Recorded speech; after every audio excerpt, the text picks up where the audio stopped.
Vous allez garder ce... Ah, je sais pas, faut demander à Lyoté, tu vois, il pourra te renseigner, lui. Ah, tu veux que je te dise ce qu'il dit Lyoté sur le Maroc? J'aime bien le livre. Vous voulez parler avec ce niveau-là? Vous allez garder ce niveau-là, là. Vulgarité, là. Écoute. On sera baissé à ça, quand même. Non, attendez, s'il vous plaît. Laissez-moi parler à haute par toi. Écoute, je vais te lire quelque chose que j'aime beaucoup lire. Et je la connais presque par cœur maintenant. Tu m'écoutes? Vas-y, je t'ai pas. Alors, ça, c'est un courrier. Écoute bien, attends. Donc voilà, ça c'est un courrier qu'a écrit Hubert Lyoté au député Birot. C'était le 29 février 1916. Et c'est écrit à Lyon. Aussi. Écoute. Il va pas comprendre, il rigole déjà. Il est... Non, bien. les commentaires, ils m'ont fait rire. Vas-y, finis. Non, mais écoute ce que dit Lyoté. En répondant à Monsieur Birot, le député. Permettez-moi maintenant, cher Monsieur Birot, de retenir l'attention sur une de vos paroles. Parlant de l'Algérie, de la Tunisie et du Maroc, vous avez dit nos 3 colonies. Or, rien ne saurait être plus inexact et plus périlleux que de faire de l'Afrique du Nord une image aussi simplifiée et de considérer l'Algérie, la Tunisie et le Maroc sous le même aspect.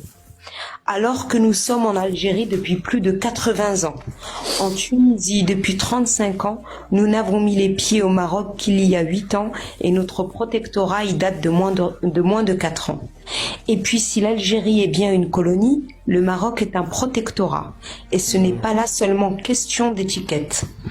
Alors que nous nous sommes, écoute bien là, c'est très important, alors que nous nous sommes trouvés en Algérie en face d'une véritable poussière, d'un état de choses inorganique, où seul le pouvoir constitué était celui du Dey turc, effondré dès notre venue.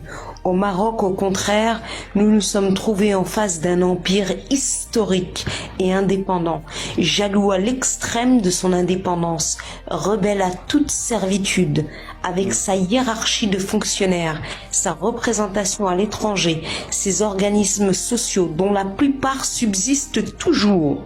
Songez qu'il existe encore au Maroc nombre de personnages qui furent ambassadeurs du Maroc à Saint-Pétersbourg, à Londres, à Berlin, à Madrid, à Paris, accompagnés de secrétaires et d'attachés, hommes d'une culture générale qui ont traité d'égal à égal avec des hommes d'État européens qui ont le sens du goût des choses politiques. Rien de similaire en Algérie ou en Tunisie, je répète cette phrase, rien de similaire en Algérie ou en Tunisie. Et la lettre continue encore, mais je vais m'arrêter là et je vais te lire aussi l'épitaphe du maréchal Lyoté. Je pense que tu ne dois pas savoir ce que ça veut dire épitaphe, donc je vais t'en informer. L'épitaphe, c'est ce que les morts demandent à ce que soit écrit sur leur tombe. Tu sais, à mon très cher père, etc., sur les tombes. Et donc l'épitaphe du maréchal Lyoté, qu'il a voulu que soit inscrit, qu'il soit inscrit en arabe, c'est, j'ouvre les guillemets, plus je connais les Marocains et plus je vis dans ce pays, plus je suis convaincu de la grandeur de cette nation. Waouh!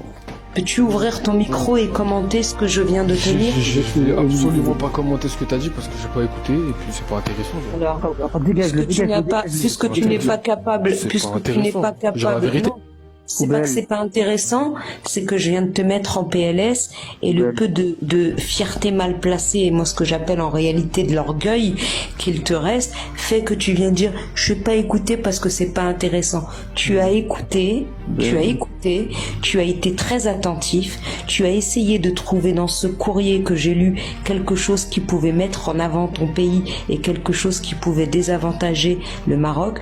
Tu ne l'as pas trouvé, ça t'a rincé les oreilles, ça t'a fait mal, tu ne l'assumes pas et t'essayes de garder la face, comme on dit. Mais on n'apprend pas aux vieux singes à faire la grimace, comme disent les Français, et comme disent les Marocains,